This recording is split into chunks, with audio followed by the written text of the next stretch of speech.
Okay, good morning. Welcome, everybody.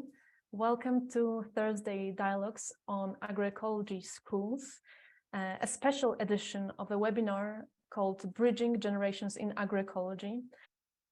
Today's event is part of a series of two special webinars, the result of cooperation of partners active in the field of agroecology and implementing training and other kinds of knowledge transfer activities in the framework of Erasmus+ Bridging Generations in Agroecology project.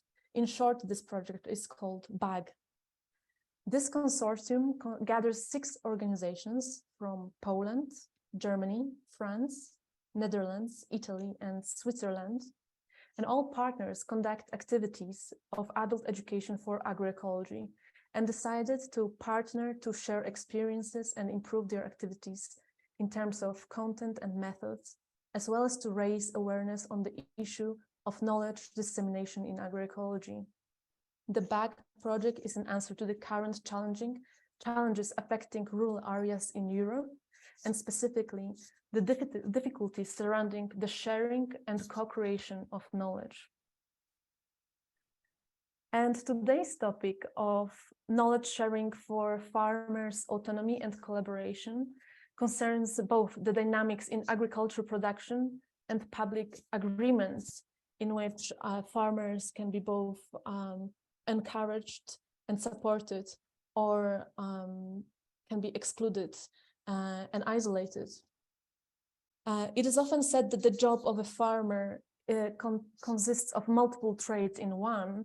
Farmers need to know how to balance the economic costs and risk sharing, access to land and markets, use of natural resources. Also, they need to know how to navigate through legal institutional structures and access specialized skills and training.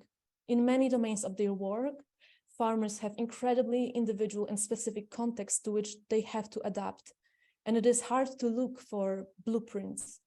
On the other hand, farmers use shared structures in the collective domain, from agri-food supply chains, energy and production inputs, technology and marketing systems, which hold potential for collaboration and improving economizing, as well as improving circular local economies, input reduction, and collaboration in terms of markets. Today, we are going to explore how 3 organizations from Europe working in the framework of agroecology support farmers' autonomy and collaboration with specific training, education, and knowledge sharing strategies. We will listen to experiences from InterAFOC, Farmers Network in France, on the topic of collective training on farm management, where the principle of decision-making autonomy forms the underlying basis of the various InterAFOC training courses. We will also hear from Tukenboren, farmers organization in Netherlands, on their transformative learning with peasant-to-peasant methodologies in the Netherlands. Lastly, we will hear from Scuola Campesina, an international agroecology school in Italy, who will tell us how using the strategy of agroecology schools can be supportive for building networks. Without further ado, I'd like to invite our first presenter, Isabelle Agel. Isabelle represents InterAFOC, which is the head of the AFOC network, created and managed by farmers. InterAFOC organizes collective training sessions, which help farmers to understand and analyze their finances and manage their accountability, aiming at their decision-making autonomy. Isabelle is a member of the InterAFOC team. As her colleagues, she is in charge of animation of the AFOC network through training of trainers and training of AFOC board members, as well as project management with national and international partners, such as the BAG project. I welcome you, Isabelle. You may share your screen. Let's find out that it works. And I'm very happy to give you the floor to present.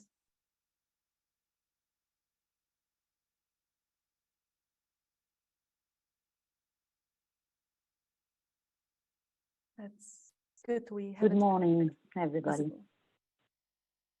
Okay, thank you. Thank you very much. I'm very happy to be here with you and to have this chance to share our experience and then to exchange with you with your questions and experiences. So I will start to present this network called Interafog, which is a farmers network in French. And then I will propose a special focus on one training we propose to our members, which is collective training on farm management. So, few words about AFOGS and this national network. It's a 40 years old network, and now it represents more than 5,000 farmers, and over 200 farmers are involved in AFOG boards, meaning that they are responsible to manage this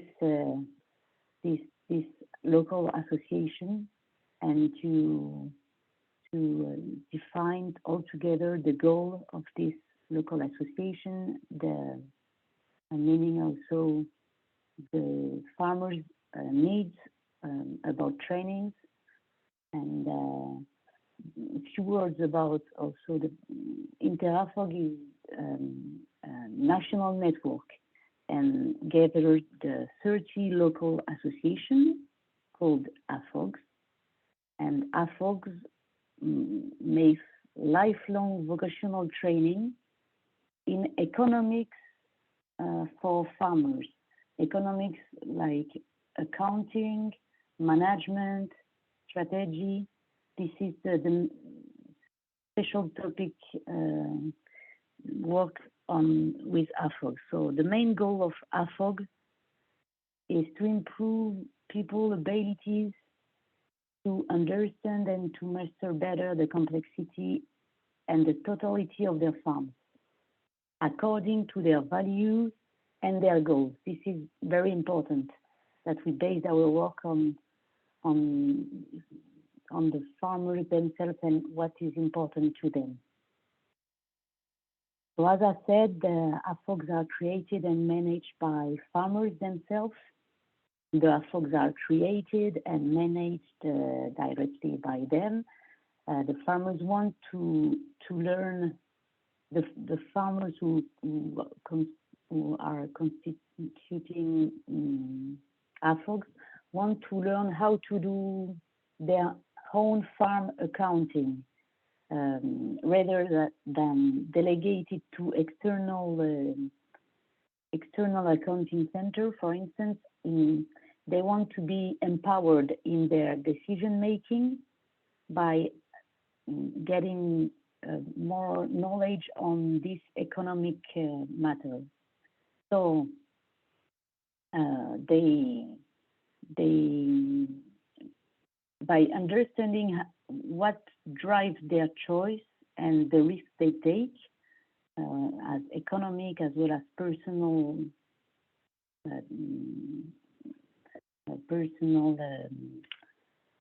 topic, farmers become more autonomous in their choice because they have a better understanding of the consequence of their choice.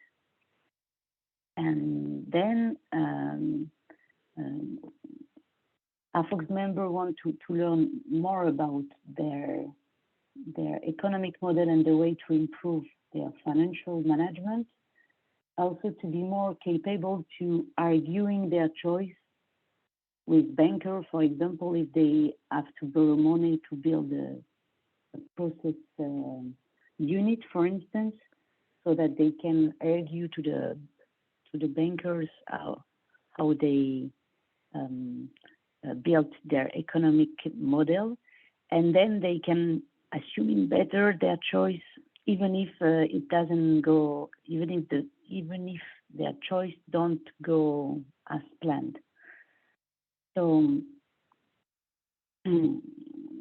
about also the global and collective approach of AFOGs. What is important for AFOGSI is to be in a collective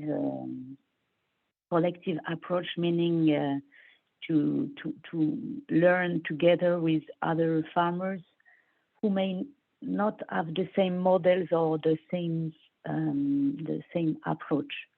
So in AFOG training, there are either different model of production, meaning, for instance, there is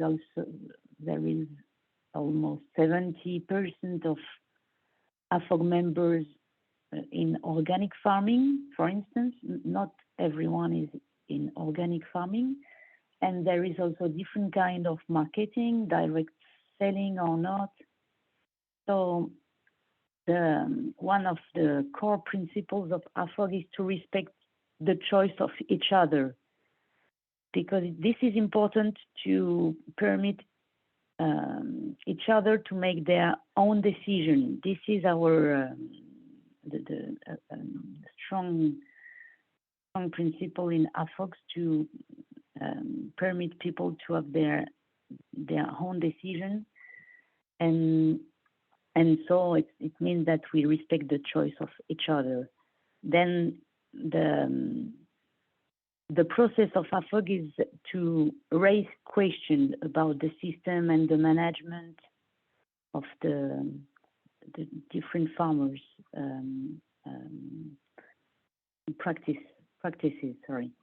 And then it permits also to be able to have different scenarios and options to respond to their needs, thanks to the regards of the other farmers.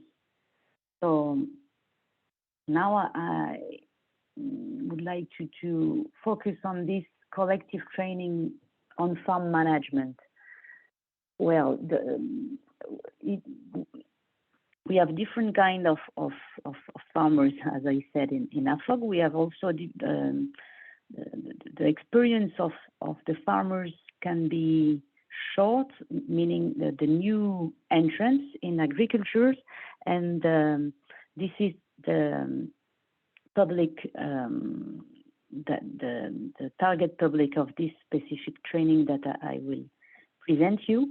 And we have also farmers who are more experienced, who are AFOG's members for 10 or 20 years, and then we propose them different kind of training according to their needs.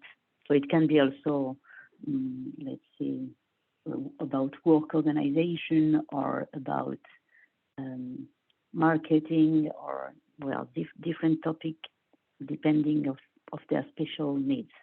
So this training on farm management, especially focused on new entrants, that the farmers who are on their farm for less than 5 years, and the goal is to gather these farmers and to develop their knowledge on the administrative and economic functioning of their farm.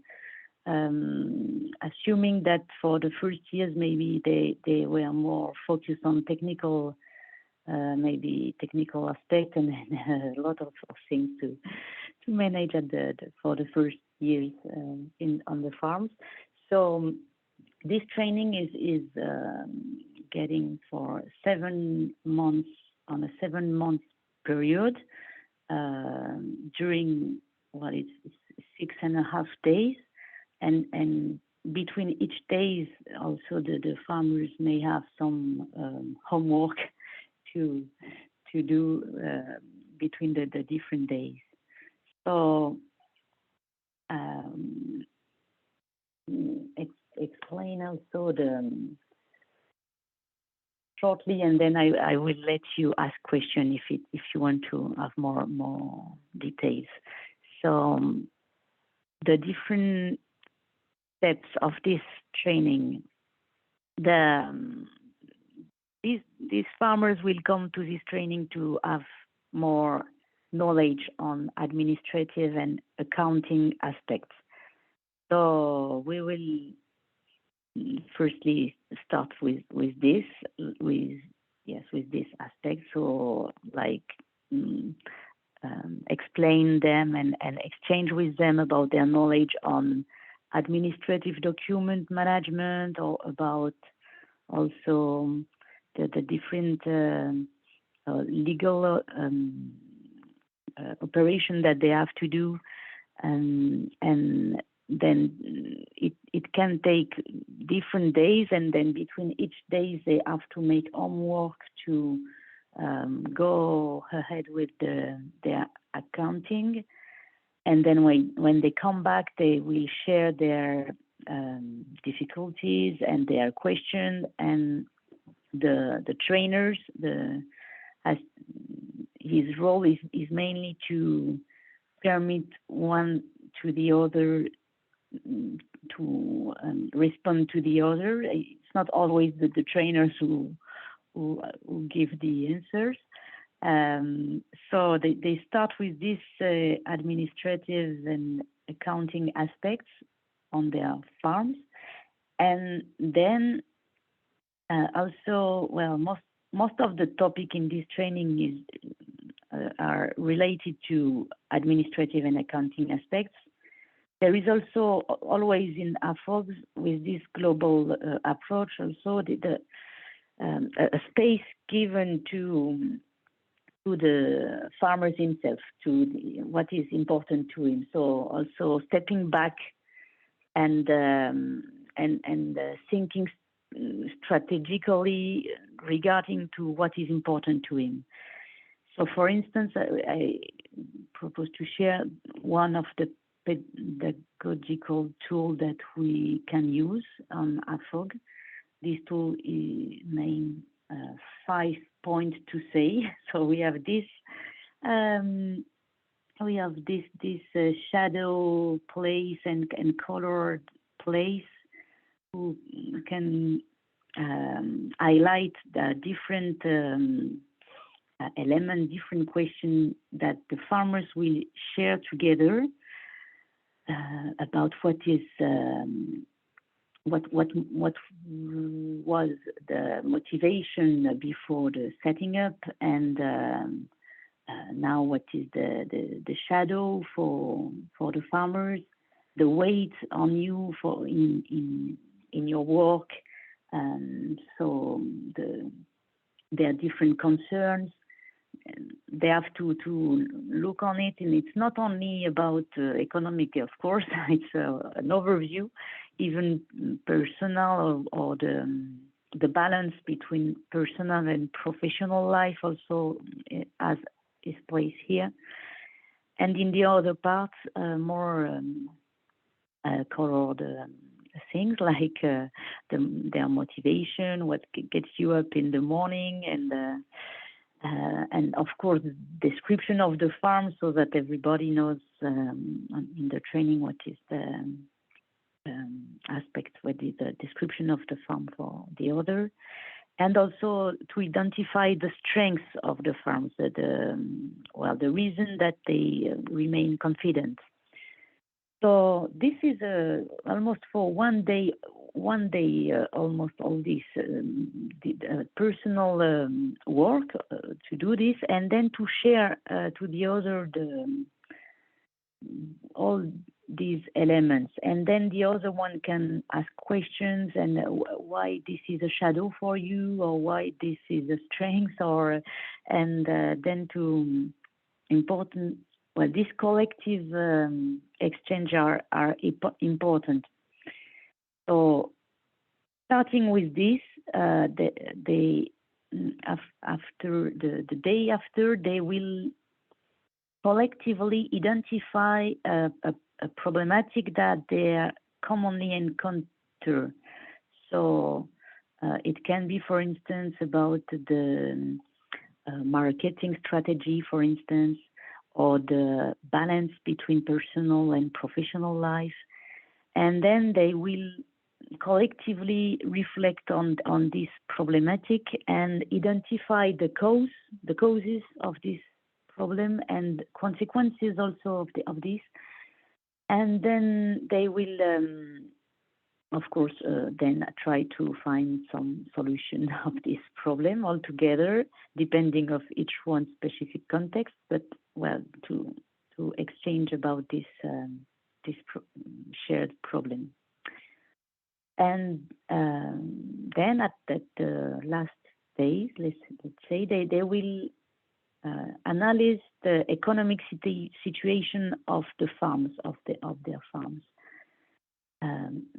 So it's firstly an individual reflection about the economic situation with technical tools, let's say, that identify the strengths and the weakness of their farm, and at different steps of this individual reflection, they are always collective sharing, so that people are able to express,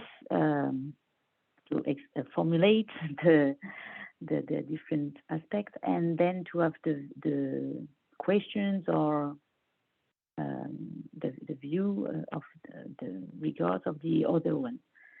And at the end, the farmers establish an action plan, which leads to revisiting and sometimes even reorienting the initial project when they feel that the choice they made is not really in coherence with what is important for them. Then they have to reorienting this project, and they know why after this training, and they are able to argue this and then to assume their choice if it's a big change.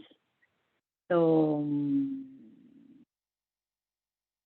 yes, I think it's all that I wanted to share with you in this small time. So I will let the other sharing their experience, and well, I will hear your question or remarks after. Thank you. Thank you, Isabel. It was very informative and interesting to hear how critical it is for farmers to understand why they are making particular choices, whether it's in administration or economics and sale to market. And I'm sure there will be more questions coming as we broaden the perspectives with two other presentations. For me, for sure, one question that emerges already is around the digital literacy. We can leave this question for later, but how much of the administrative and accounting and finance training also requires some digital skill training and perhaps introduction of farming specific or farm specific software, etc. But I will remind of that in the discussion and in our dialogue.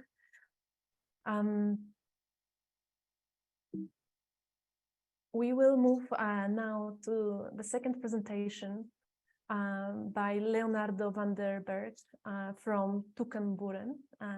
It's a farmers organization from Netherlands. It's an association by and for peasant farmers that aims to foster agroecological transformation. The organization works on experimentation and knowledge sharing to develop and spread agroecological practices. It also undertakes and promotes alternatives to secure land for agroecological farmers. Lastly, Tukkenboeren works on advocacy to create an institutional environment that is more enabling for agroecology. And peasant-to-peasant processes lie very much at the heart of all of their work. Leonardo is one of the founders of Tukkenboeren. He is active in steering committee of the Dutch Network for Agroecology and Food Sovereignty and part of the coordinating committee of the European coordination of La Via Campesina. Leonardo, over to you. Thank you for joining us.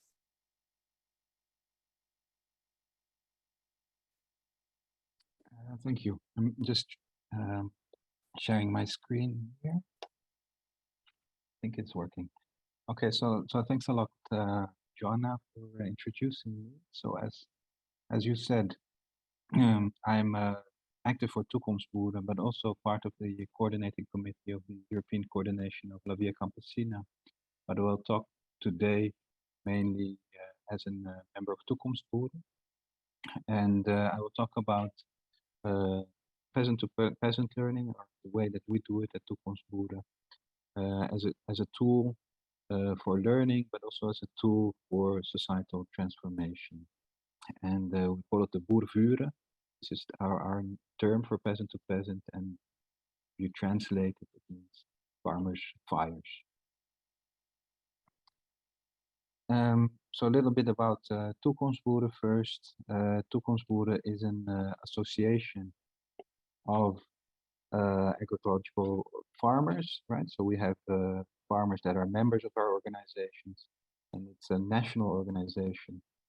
So we have members throughout the entire countries, and these include different types of farms. They include vegetable farms, but also arable farms, dairy farms, farms that are growing trees, etc.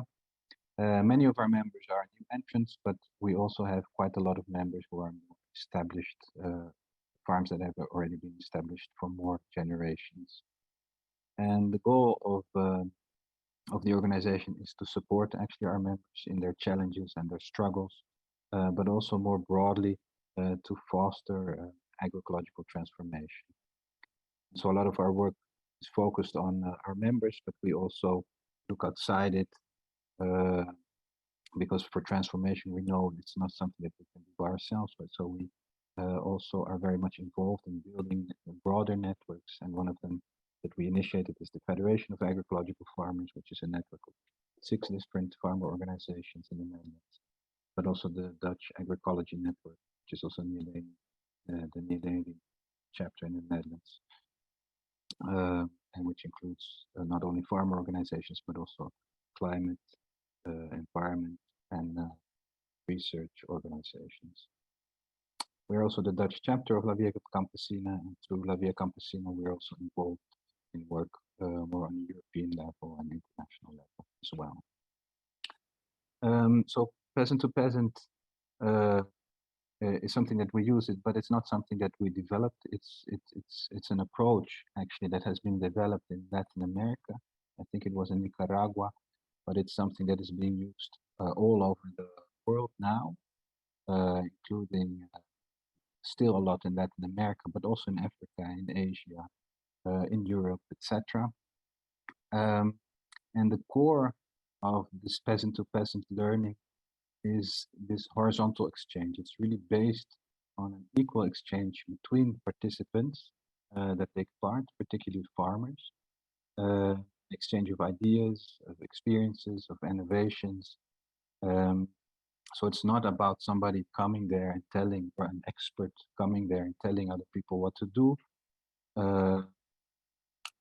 It is really about valorizing the knowledge of farmers and seeing farmers not only as knowledge holders, although this is also important, but also as protagonists, right? We're not there only to receive knowledge and to share knowledge. We are there actually also to learn together to do something. And so so again, it's not only about knowledge, it's also about mobilizing people. It's about creating relationships and initiating processes of transformation. And this is so our version of the peasant to peasant, or our adaptation, is the boerenvuur, which again, it means farmer's fire. And so often we try to also have a farmer's fire. Sorry.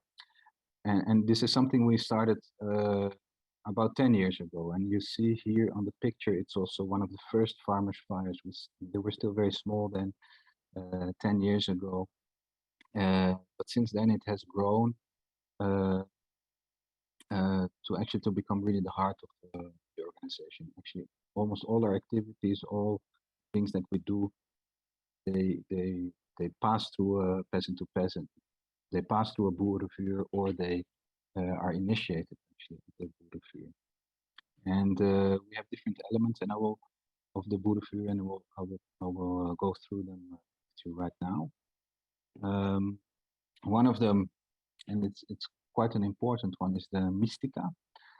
And the Mystica, it is a kind of a performance often focused on the deeper motivations of people. So it emphasizes not only this cognitive part, this thinking part of us, but also more this emotive, visual, bodily aspects. And a Mystica, it can be, for example, a reciting of a poem, music performance. It can be also theater. And with the pictures that you see here, it's we did a Mystica as a seed rituals. And the importance is again, it's that a lot of the motivation for us actually to farm or to do other things to change society is not something that can only be expressed through rational thinking, right? But it's we have to express this also in different ways, right? In more emotive, and this is the importance of the Mystica. So that's one element. Another element of the Boerenvuur is focused more on the ground experiences and experiments. And this is really about presenting a certain problem or certain solution, or particular innovations that farmers have, all very much grounded in the practice of the farmers. And the focus, it can vary a lot. It can be, for example, on agroforestry. It can also be on what you see here in the pictures, on demonstrating small-scale technologies. But it can also be about issues like access to land. And it can also take various forms, right? Sometimes it's a story, somebody sharing experience. It can be also an excursion on the farm.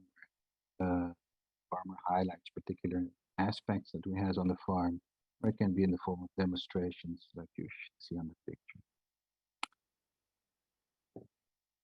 And then comes the part of a collective reflection. So after presenting this innovation or problem or solution, we reflect collectively on it, right? And this collective reflection, it has two purposes. One is more practical. So when you have a certain problem, for example, like snails, right? Maybe some farmers have problems with snails, and then they can share their experiences with snails and how to get rid of them. And then certain solutions are presented, and then well, you have something very practical there. So we always have this practical discussion is always important, but equally important is a more political purpose as well. I can share the example of land that would have to illustrate this. So land in the Netherlands is very expensive. On average, the price of land here is 80,000 euro. And that is way too expensive for many farmers to buy, especially newcomer farmers. And the rights of farmers to the land is also very poor. So because the land is very expensive, farmers rent land, but often they only have a contract of 1 year. So they can only stay on the land for 1 year. And if this contract is renewed, it really depends on whether the landlord feels like renewing it or not. So we had the Boerenvuur to discuss this issue of land. And what we noticed was that, well, first, many farmers were facing this problem of land, of having to move from one farm to the other because they were not able to stay on the land for more than a year. But what we noticed is that a lot of farmers, they framed this as a kind of an individual problem, right? So they started to talk about this issue of land. They said, well, yeah, I have to move again from my land. Maybe it's my fault. right? Maybe I should keep my farm more neat so that the landlord likes me more. Maybe I should be communicating better with him, right? Maybe we should, this is something really that some of the people were proposing that, yeah, maybe we should organize communication courses so that we can communicate better with the landlords. So it was really focused on the individual, right? They really framed it as their individual problem. But when people started to hear that, okay, I'm not the only one with this problem, there are many other people in this group facing the same problem. Actually, it became from an individual towards a more collective problem, also from an individual critique towards a critique of the system. So maybe it's not my problem. Maybe it is the system that is in a way excluding us. And so maybe rather, so people start talking about this problem in a very different way, right? And also about the solutions, right? The solutions become not to do a communication training, but they become to, okay, maybe we have to change policy so that we can stay longer on the land, or maybe we should do demonstrations so that we can demand a different type of land system. And this is also a very important part of this peasant to peasant, is this work of creating a systemic critique of politicizing actually our members. And then, well, also what follows actually often from these collective reflections, right? And they can have a more political emphasis or a more practical emphasis, is of course you follow up, right? People have identified this particular problem or solution in a collective way.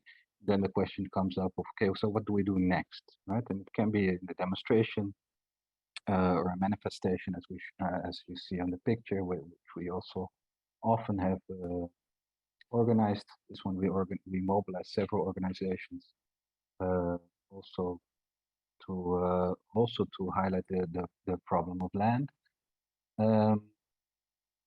But it can also be a newspaper article.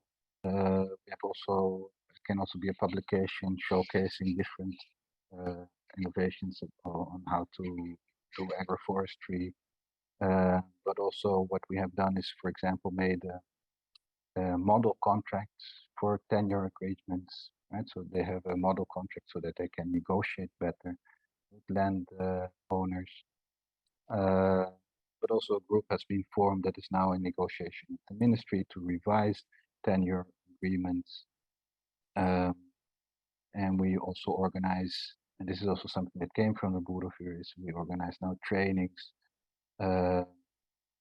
because land is too expensive to buy individually, but there is a possibility to buy land actually collectively, right, together with citizens, in a way that also the land doesn't become private property, but it becomes a kind of a collective property. So we organize also trainings on how you can do this, right? So these are just some of the examples of types of things that come out of the Boerenvuur. And for us, the importance is that it really starts with the problems, the challenges that farmers themselves are facing. It involves also their own creative solutions that they come up with, and it also mobilize actually their own labor, right? This is the solutions. We, as an organization, we try to facilitate it, but it's actually the farmers also themselves that are taking a really active role in trying to change, to create a solution or change the situation. And then the last part of the Boerenvuur, and this is also very important, is to have a kind of a cultural celebration, right? At the end, we have, it can be very small, just sharing food, or sitting and talking around the fire. Sometimes it's also bigger, right? Because the Boerenvuur, sometimes we have Boerenvuur with, I don't know, 10, 15 people. Sometimes we have them with 100 people. And this is all possible, and it's all good. But the celebration, it's important on the one hand also to valorize the food, because what we are doing in the end is we are producing food. So we have to valorize this, and we want to share this and share recipes about this food. But also to have a more informal exchange as well, because the creation of networks, the creation of relationships between participants is also a very important outcome, I think, for the Boerenvuur. So I think this was my last slide. So thanks a lot. And I'll hear any questions that you have. I can hear them later after Caroline. Thank you, Leonardo. If there are any immediate questions, we can take one question right now. Our next presenter is Caroline Ledon from Scuola Campesina, an international school, agroecology school, and in an Italian center for training and participatory research activities, seeking to strengthen producers' organizations in the struggle for food sovereignty through knowledge valorization and sharing. Scuola Campesina is based on Jeleni International Forum for Agroecology Declaration and on the principles of Dialogo de Saberes and popular education. It seeks to boost the sharing of peasant, academic, and activist knowledge. And Caroline is one of the coordinators and founders of Scuola Campesina. She has a background in NGOs, workers' rights, and right of Palestinian people and other colonized population. Her work was, among others, in Belgium. She's certified in developmental studies, and she has become an agroecologist in continuous learning process since she has founded Scuola Campesina with Andrea Ferrante. She started living in rural area in France in 2020, where she lives close to farmers' realities and challenges while enjoying quality food. On a personal note, she's now involved in gardening, beekeeping, seed saving, while being fully committed in Scuola Campesina activities. Caroline, over to you. Thank you. So now sharing my screen and in presentation mode. Perfect. You confirm? Perfect. Thank you. Okay. Thank you, Joanna. Thank you, Leonardo and Isabel. I will also myself speak about agroecology schools, even though the past presentation of Leonardo and Isabel were fully on this topic, but without naming it. In Scuola Campesina, we like to call all those realities agroecology schools, because we also think that having this concept of agroecology schools creates unity amongst our different initiatives and possibly give more strength to what we do. But what do we call an agroecology school? An agroecology school? We actually had to make this effort of contextualizing a bit the learning activities and knowledge sharing and knowledge dissemination that we have in our organizations. So we had to make this effort of what are we exactly talking about, because we are now committed in the facilitation of agroecology schools implementation and development. So we support organizations to create their agroecology schools, specifically in Europe and Central Asia region, so in Caucasus, Balkans, and Central Asia. So this is a project where we are involved now. So we had to define a bit better what we call agroecology school. And so I will maybe start with this before going more in the activities that we implement. So the agroecology school is, in our understanding, a trust space where knowledge, innovations designed by smallholder farmers for their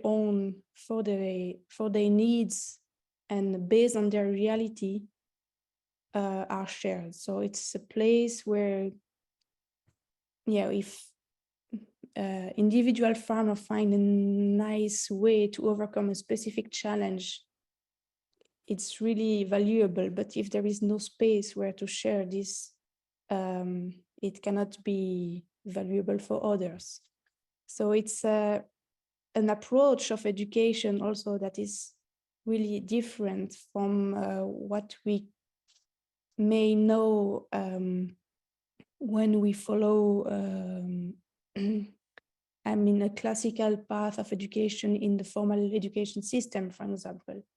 Here in agroecology school is really coming from the ground. It's, the knowledge is provided by the challenges faced on the ground by the farmers, and it's equally shared on a horizontal processes of sharing. No, it's a sharing, so there is no hierarchy. And of course, it includes also non-farmers actors that can have also very valuable inputs in searching for solutions. And what is important here, I would say, it's the collective aspects of knowledge. And now we speak a lot about digitalization and innovations for making agriculture more climate friendly. So all this kind of narrative brings the idea that agriculture needs innovations from the experts and from the technology world, let's say. And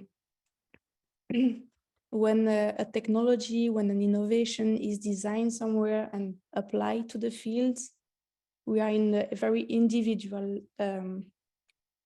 relation between the company and an individual farmer that will buy the innovation, and without really knowing if it's suitable for its own field reality, without maybe being able to repair the tool, and losing in autonomy.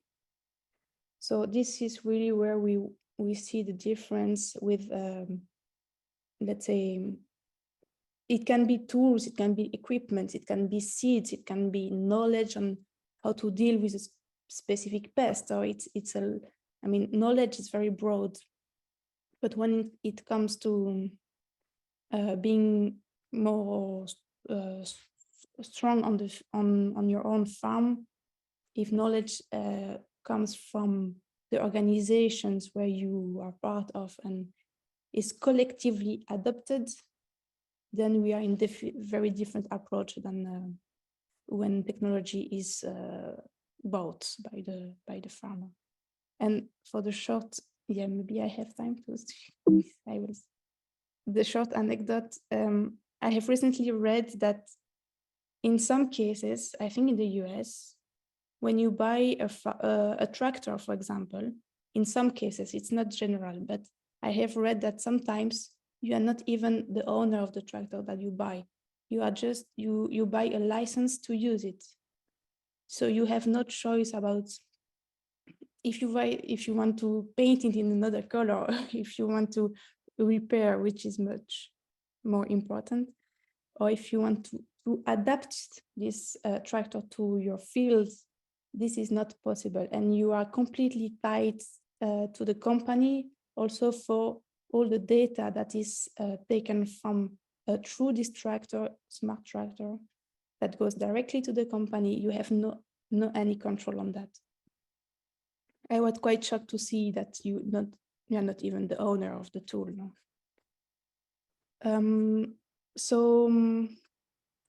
This is actually how we, in relation with our partner, how we define, let's say, agroecology school, but it's not worth to go through all these points because it has been very well illustrated by Leonardo and Isabel.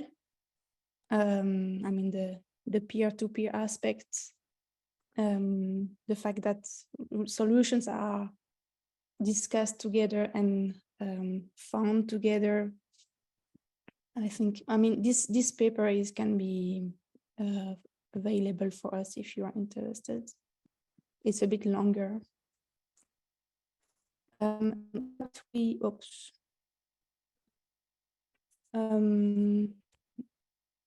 So what we do in Scuola Campesina, as an example of facilitation of agroecology schools. So we are facilitating this community of practice on agroecology called BILIM in the Europe and Central Asia region.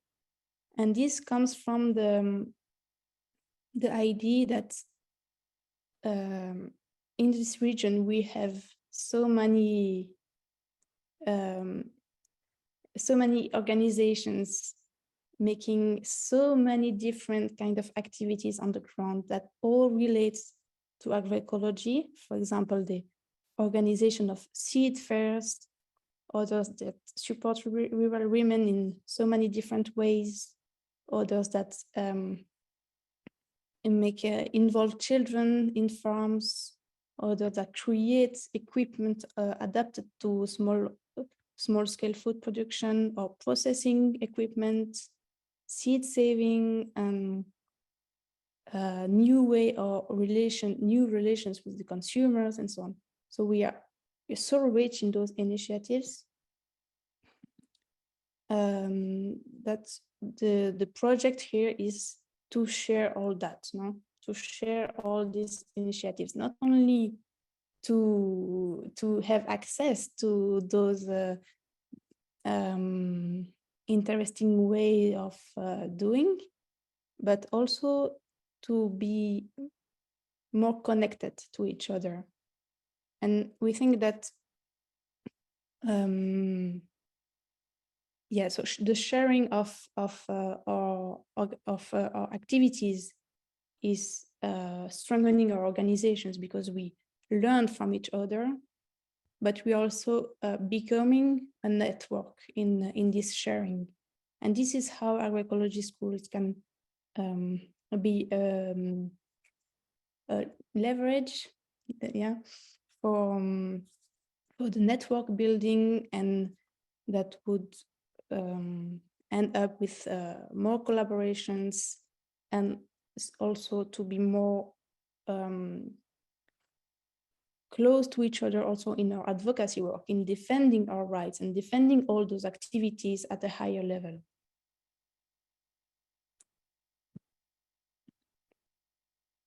So yeah, I just want to end, not maybe almost ends with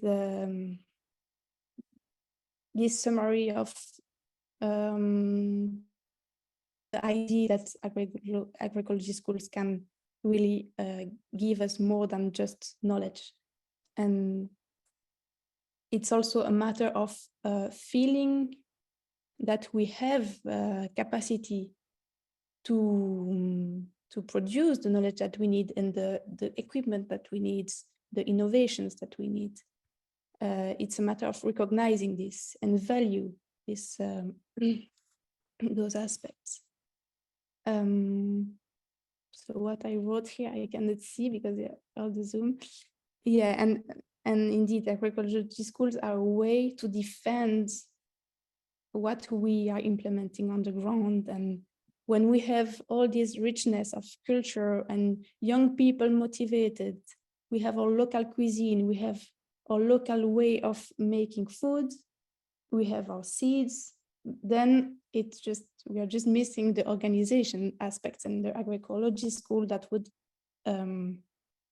defend all that and in connection with the others.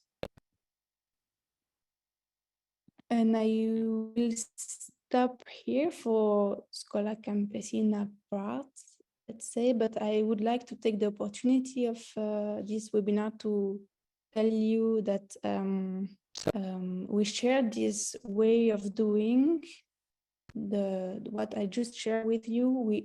We're in conversation with agroecology schools in Europe. This is the back project that has been presented at the beginning.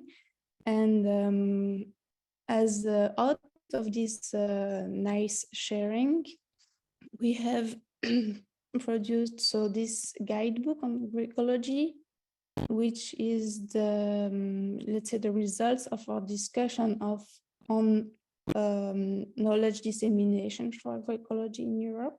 This is available in some languages, let's say, yeah, Italian, German, French, and English, and soon Polish, no, already Polish.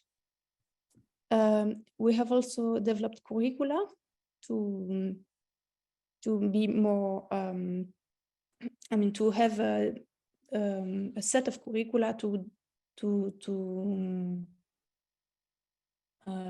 use in our agroecology schools that will be also available. And we created also video and podcast in the national languages. Thank you. Thank you, Caroline. After seeing two national examples of organizing trainings and also informal processes for knowledge sharing and education, we've seen more of a pan-regional approach to building networks in a region where there's a lot of diverse experience. And also interesting, I think, how Schola Campesina is using the concept of agroecology schools as a unifying way to speak to all those experiences. As we heard in the regional examples, they include peer-to-peer knowledge sharing, collective reflection, also personal reflection about rationale for individual farmer choices in farm management, issues on technology, sovereignty, or access to land. So all these can be very well handled by a tool that agroecology school can become by an organization. Thank you so much, Caroline, for giving us a presentation of Schola Campesina's activities. Just to appreciate first and thank all of you who came to share experiences of the Bridging Generations in Agroecology Erasmus Plus partnership. This partnership involved 6 countries, Poland, the Netherlands, Germany, Switzerland, Italy, and France. But today we had many other people. We've been joined by agroecology practitioners from Zimbabwe, Kenya, from Sami in Russia, Ghana, Iran, and Nepal.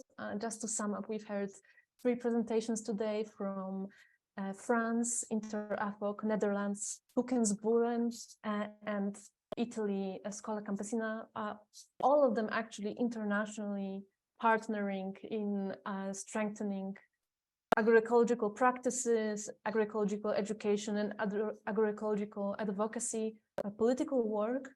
I'd like to thank our interpreters for today for supporting cross-cultural communication. I'd like to also just thank all the farmers who have grown the food that we ate to give us strength to share these dialogues and to do also intellectual and educational work. They are behind the scenes of all our vitality. And I'd like to thank Erasmus Plus, European Union support in terms of financing these kind of collaborations. This series has been also supported throughout by Agroecology Fund and the RITA program. Thank you very much. The next of our meetings is on the 27th of April. We will hear examples from Poland, Germany, and Switzerland. Slightly different angle, more formal curricula, more established training courses, and the topic that we will cover is education for agroecology transformation.